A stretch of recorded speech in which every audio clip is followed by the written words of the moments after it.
Hello everyone and welcome to three vertical dots. आज की इस वीडियो में हम कंडीशनल्स को डिस्कस करेंगे। कंडीशनल्स क्या होते हैं और उनकी कितनी वेरियस टाइप्स होती हैं और उनके आगे कितनी कंपोनेंट्स होते हैं। तो सबसे पहले कंडीशनल को डिस्कस करने से पहले हम एक बुलियन वैल्यूज़ और एक्सप्रेशंस की बात करेंगे कि बुलियन वैल्यूज़ और एक्सप्रेशंस क्या होती हैं। बुलियन वैल्यू ऐसी वैल्यू होती है जो इधर या ट्रू होती है या फॉल्स होती है। इसको जॉर्ज बूल जो एक ब्रिटिश मैथमेटिशियन था उसके नाम पे रखा गया था। उसने सबसे पहले बुलियन अलजेब्रा फार्मूलेट किया था। इसी तरह हमारे पाइथन में जो बुलियन वैल्यूज़ हैं वो या ट्रू होती है या फॉल्स होती है। और इसका ट्रू को लिखते वक्त इसका जो पहला लेटर है कैपिटल और फॉल्स को लिखते वक्त इसका पहला लेटर जो है कैपिटल रखेंगे। इनकी जो टाइप है लेटर टाइप वो बूल कहलाती है। पाइथन में जो इनकी लेटर टाइप है वो बूल है। इसको हम चेक कर सकते हैं। अगर ट्रू को की टाइप हम देखें तो आपके पास आता है कि ये क्लास एक बूल क्लास है, उसका ऑब्जेक्ट है, यानी इसकी डाटा टाइप बूल है। अगर ट्रू आप गलत लिखते हैं यानी सारा लोअर में लिख दें तो वो एरर आ जाता है। तो हमेशा इन ये जो बुलियन ट्रूज़ और वैल्यूज़ हैं इनकी वैल्यूज़ हमेशा जो ट्रू फॉल में आएगी वो इस कन्वेंशन का आपने ख्याल रखना है कि जिस तरीके से पहला लेटर कैपिटल ट्रू का और पहला लेटर कैपिटल फॉल्स का ये रखने में जो है वो आपने ख्याल करना है। ये कब हमारे पास ये वैल्यूज़ आती हैं जब भी हम कोई ऐसा ऑपरेटर यूज़ करें जिसमें कंपैरिजन इन्वॉल्व हो।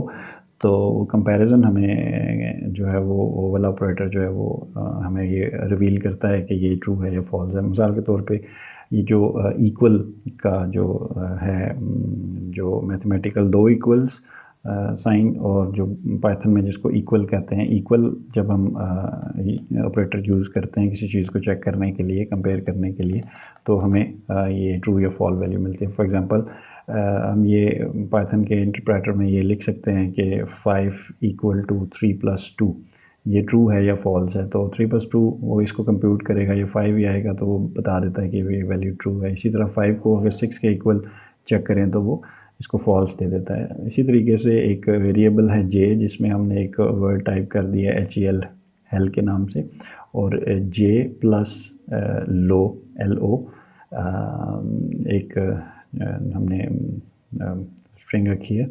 क्या ये इक्वल है हेलो के, तो वो वैल्यू ट्रू दे देता है। तो ये कंपैरिजन में हमें चीज़ें पता चल जाती हैं। ये इक्वल के अलावा जो है वो तकरीबन 6 डिफरेंट और ऑपरेटर्स हैं, कंपैरिजन ऑपरेटर्स कहलाते हैं, जो कि हमें इसी तरह की ट्रू या फॉल्स वैल्यू में रिज़ल्ट देते हैं।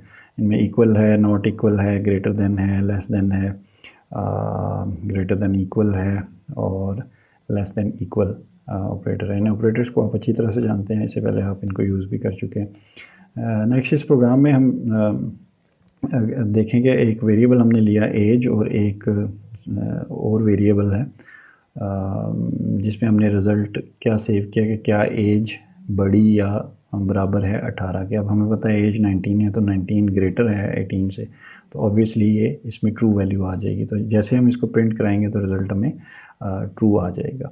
और इसकी जो ये जो वेरिएबल है ये बड़ा सा नाम है इस वेरिएबल का, लेकिन है ये variable old enough to get driving licence underscores के साथ।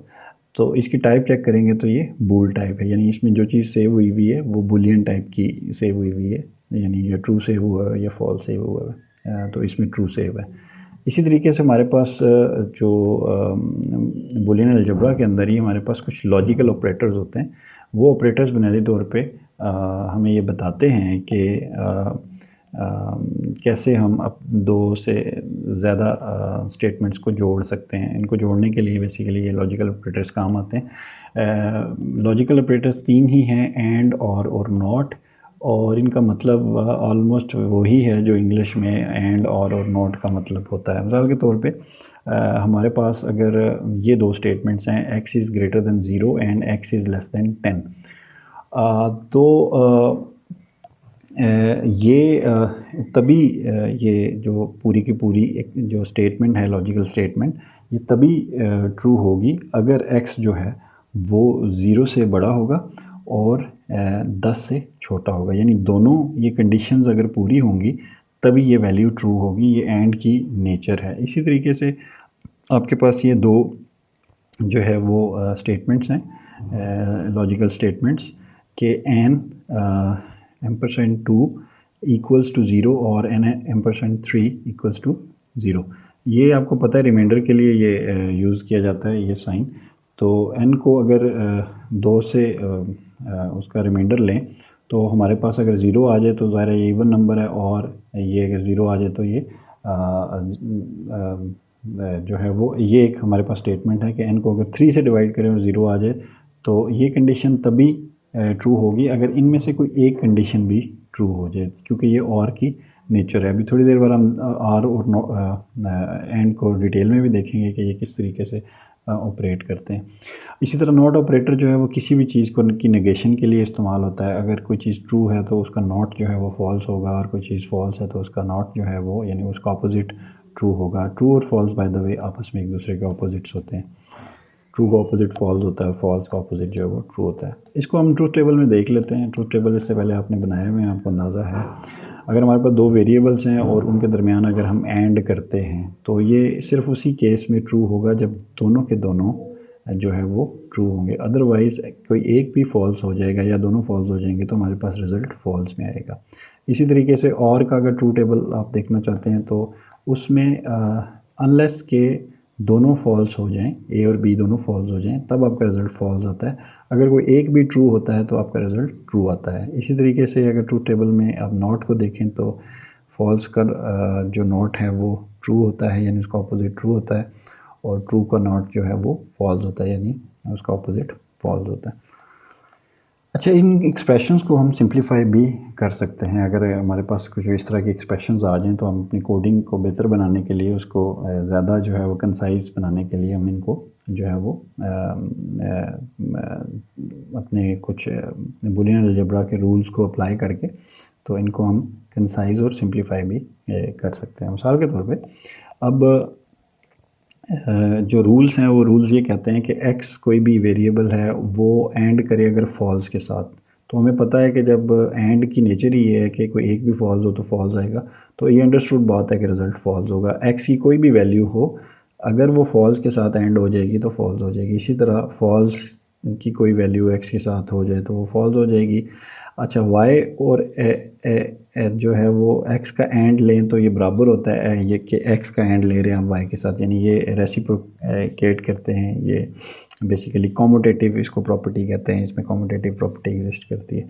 फिर x अगर ट्रू हो तो x का एंड लें ट्रू के साथ तो ये डिपेंड करेगा कि x की वैल्यू क्या है। अगर x की वैल्यू ट्रू है तो ये ट्रू है, और अगर x की वैल्यू फॉल्स है तो ये फॉल्स है। तो x एंड ट्रू x के बराबर होता है। इसी तरह ट्रू एंड x के बराबर होता है, और x का अगर एंड करें x के साथ तो वो x के बराबर होता है। यानी जो भी वैल्यू होगी, अगर यहाँ फॉल्स है यहाँ फॉल्स है तो ये भी फॉल्स होगी, यहाँ ट्रू है यहाँ ट्रू है तो ये भी ट्रू होगी। तो ये बेसिकली कुछ लॉज हैं या रूल्स हैं बुलियन एक्सप्रेशन के। इस तरह और से रिलेटेड भी आपके जो रूल्स हैं, इन रूल्स को आप देख सकते हैं। इसी तरीके से एक तीसरा रूल है कि जब किसी नॉट का आप नॉट लेंगे तो वो ओरिजिनल चीज़ आपके पास आ जाएगी। यानी x का आपने नॉट लिया, उसका दोबारा से नॉट लिया तो आपने वापस उस पर रिटर्न कर देंगे, क्योंकि बूलियन अलजेब्रा में आपके पास वैल्यू होती ही दो हैं, फॉल्स और ट्रू। तो जब एक चीज़ नॉट ट्रू है तो उसका मतलब यह है कि वो फॉल्स है, तो उसका जब आप नॉट लेंगे तो वो ट्रू हो जाएगी। यानी एक वैल्यू को जब डबल नॉट से गुजारेंगे तो वो ओरिजिनल वैल्यू जो है वो वही आ जाएगी। अच्छा, अब हम आ जाते हैं आज के मेन टॉपिक की तरफ, जो कि हमारा है conditional execution. Conditional execution basically आप अपनी प्रोग्राम के अंदर कोई कंडीशन लगा के उसके जो फ़्लो को, उसकी डायरेक्शन को आप चेंज करवा सकते हैं अकॉर्डिंगली, जो भी आपकी जो रिक्वायरमेंट है उसके मुताबिक। फॉर एग्ज़ाम्पल आप ये एक प्रोग्राम है जिसमें x कोई वेरिएबल है जिसमें कोई वैल्यू स्टोर है, उसका आप रिमाइंडर लेते हैं 2 के साथ। अगर वो 0 आ जाता तो इसका मतलब ये है कि ये एक इवन नंबर है। ठीक है जी, ये आपने प्रिंट की कमांड दे दी। तो इफ़ के साथ आप पहले अपनी कंडीशन लिखते हैं और साथ फिर ये आपके कॉलन आ जाता है। तो ये आपकी इफ़ की स्टेटमेंट है। इसी तरीके से जैसे ही जो इफ़ के बाद जो नेक्स्ट आपकी स्टेटमेंट आती है, अगर वो आइडेंटिड है, यानी लास्ट टाइम हमने फॉर लूप में भी ये डिस्कस किया था कि वो आइडेंटिड होनी चाहिए, तो वो आइडेंटिड है तो वो इस इफ़ का ब्लॉक है। वो कोई एक स्टेटमेंट हो सकती है, एक से ज़्यादा स्टेटमेंट्स हो सकती हैं, लेकिन जो भी होगा वो इफ़ ब्लॉक होगा। तो इसका मतलब ये है कि अगर ये कंडीशन ट्रू हो जाती है, जो भी ये कंडीशन दी गई है, अगर ये ट्रू हो जाती है तो ये वाला ब्लॉक जो है वो एग्जीक्यूट करेगा। उसमें एक स्टेटमेंट है, 10 हैं, 20 हैं, अगर वो आइडेंटिड हैं, यानी वो एक डिस्टेंस पे हैं, एक जैसे डिस्टेंस पे हैं, तो वो एक पूरा ब्लॉक एग्जीक्यूट होगा। और अगर वो कंडीशन ट्रू नहीं होती, फॉल्स हो जाती है, तो आपका दूसरा एल्स वाला ब्लॉक जो है वो एग्जीक्यूट करेगा। एल्स के लिए भी वही है, सिंपली आप एल्स लिखते हैं और उसके आगे कॉलन लिखते हैं और आइडेंटिड करके आप अपनी स्टेटमेंट्स लिखते हैं। जितनी भी स्टेटमेंट्स लिखेंगे अगर आइडेंटिड हैं तो वो एल्स का पार्ट होंगी। अदरवाइज़ आप अगर बिल्कुल स्टार्ट में लिखेंगे अपनी जो भी एक्सप्रेशन है, जो भी आप कोड लिखेंगे, तो उसको मतलब ये होगा कि वो इस एल्स का पार्ट नहीं है।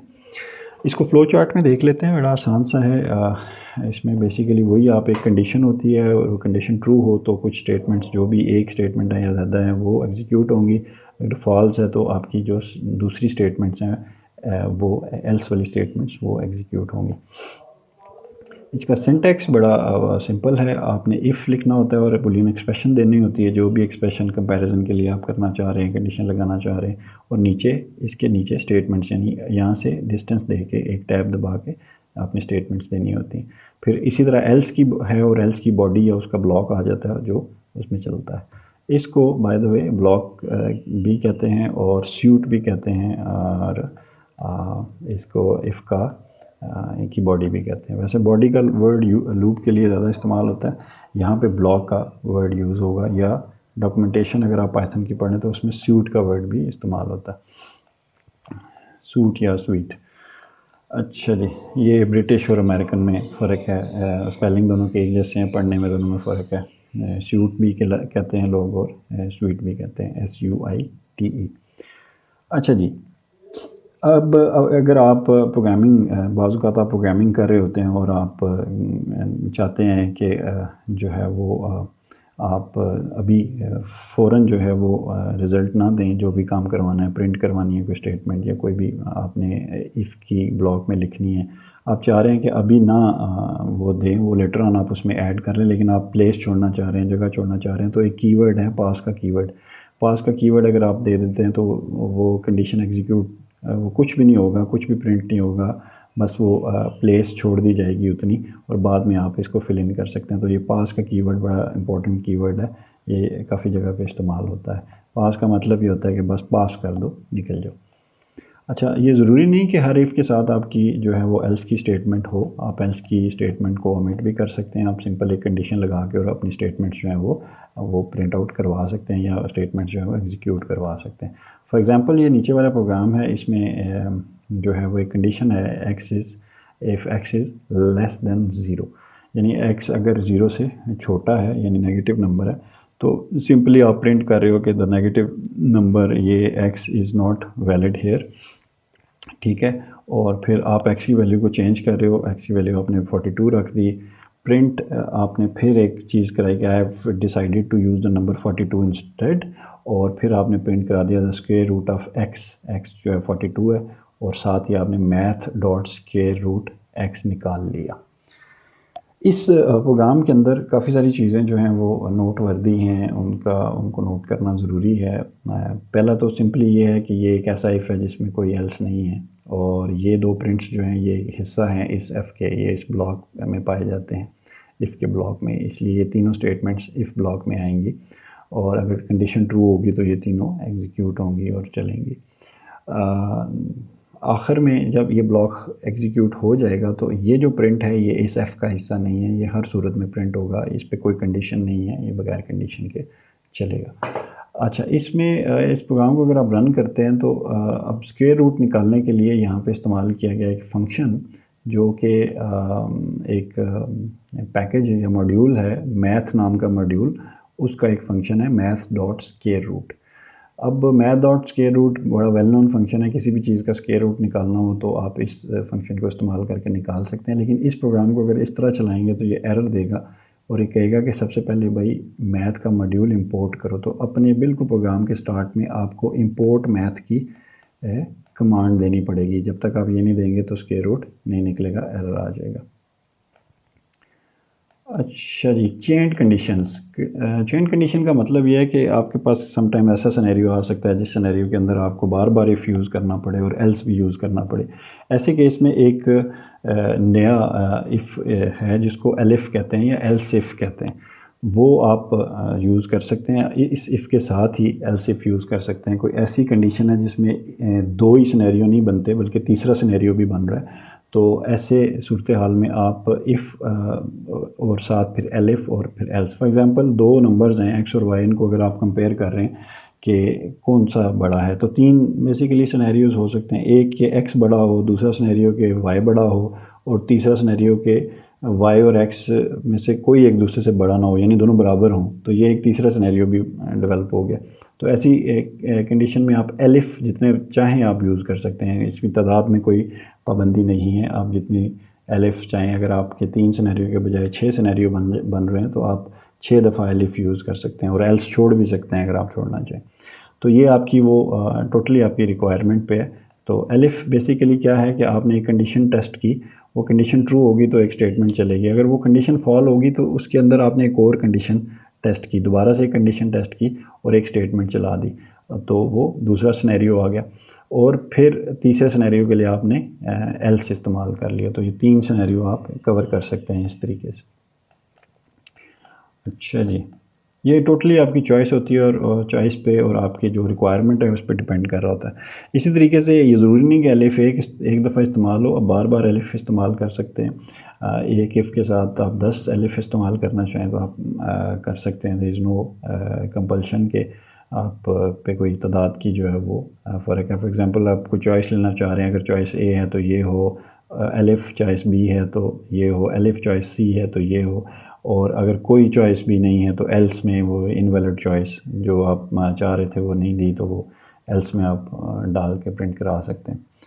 तो आगे हम बात करेंगे नेस्टेड कंडीशनल्स की। नेस्टेड कंडीशनल के अंदर कंडीशनल, एक कंडीशनल आपका मेन कंडीशनल होगा, उसके अंदर एक और कंडीशनल होगा, और इसको नेस्टेड बेसिकली कहते हैं, conditional with in the conditional.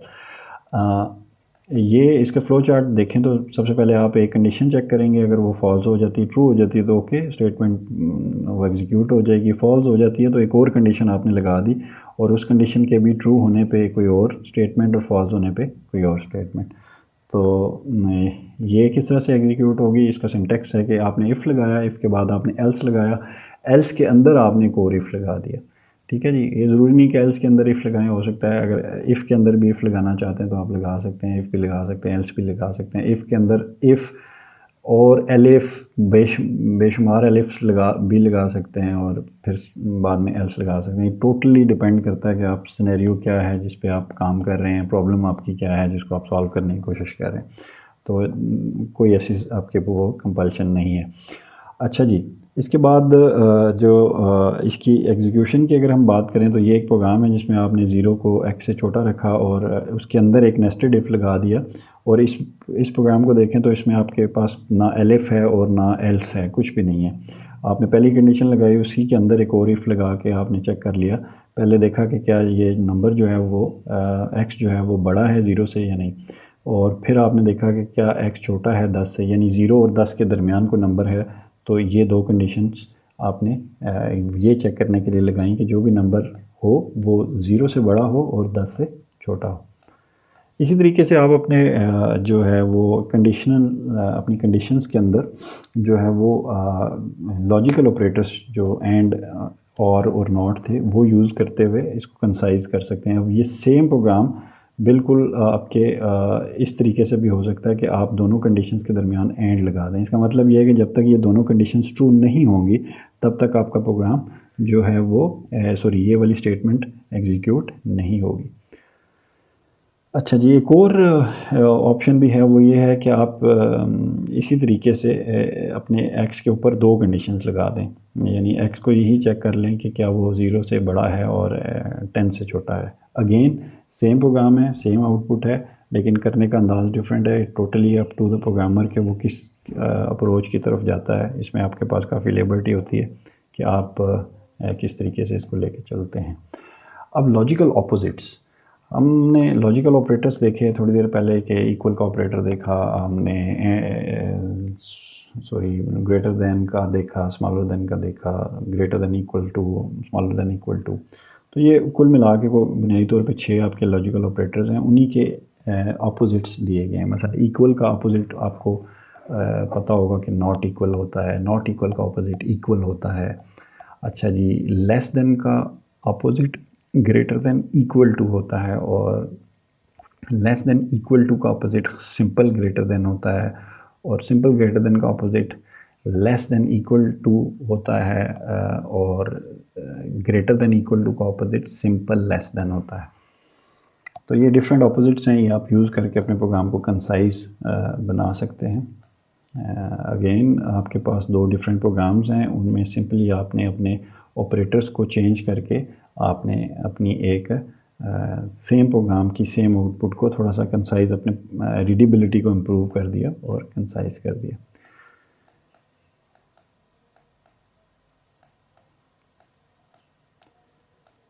अच्छा जी, इसके अलावा ये प्रैक्टिस के लिए आपके पास एक प्रोग्राम है। उसमें पहले प्रोग्राम में एक सिनेरियो बिल्ड किया गया है कि जिस तरह आपने ये देखना है कि आपकी जो एक आपके पास सोर्ड है, उस सोर्ड में कितनी जो है वो एनर्जी रह गई है, और आपकी शील्ड जो है उसकी एनर्जी कितनी रह गई है, और उसकी बेस के ऊपर आपने कुछ प्रिंट करवाना है। इस प्रोग्राम को 3 डिफरेंट तरीक़ों से दिया गया है। डे मॉर्गन्स लॉ का यहाँ पे इस्तेमाल हुआ है। आप इसको 3 डिफरेंट तरीक़ों से करके देखेंगे, रिज़ल्ट सेम आएगा। और एंड पे इसको एक चौथे तरीके से भी दिया गया है, जिसमें आप पहले वेरिएबल रख लेते हैं, वेरिएबल में वैल्यूज़ स्टोर करके रख लेते हैं, और फिर जो कंडीशन है उन वेरिएबल्स पे लगाते हैं। और आउटपुट वाइज चारों के चारों सेम हैं, लेकिन क्लैरिटी आ जाती है जब आप चीज़ों को इस तरीके से लेके चलें। तो इसको अगेन आप देख लेंगे, आप इसमें आउटपुट में कोई फ़र्क नहीं है, सिंपली जो है वो आपकी आउटपुट सेम रहेगी, सिर्फ आपका प्रोग्रामिंग का मेथड है। तो हमेशा ये याद रखिएगा कि आपके प्रोग्राम को इस तरीके से डेवलप होना चाहिए कि वो अगर कोई थर्ड पर्सन उसको रीड करे तो उसकी रीडेबिलिटी इम्प्रूव हो, उसको समझ आ जाए। क्योंकि ज़रूरी नहीं कि आपके प्रोग्राम को सिर्फ आप देखेंगे, आप टीम में काम कर रहे हैं तो आपका किया हुआ कोड जो है वो शायद आपके टीम मेंबर्स को भी उस पर काम करना पड़े और उस पर इनपुट देनी पड़े।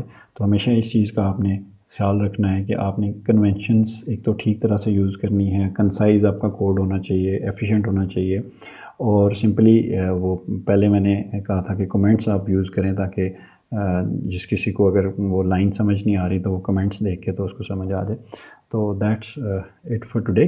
अगर आपको वीडियो पसंद आई है तो आप वीडियो को लाइक करें, अगर कोई क्वेश्चन है तो कमेंट में पूछ सकते हैं, और अगर आप चाहते हैं कि आपको हमारी वीडियोस मिलती रहें तो काइंडली हमारे चैनल को सब्सक्राइब करें। Thank you.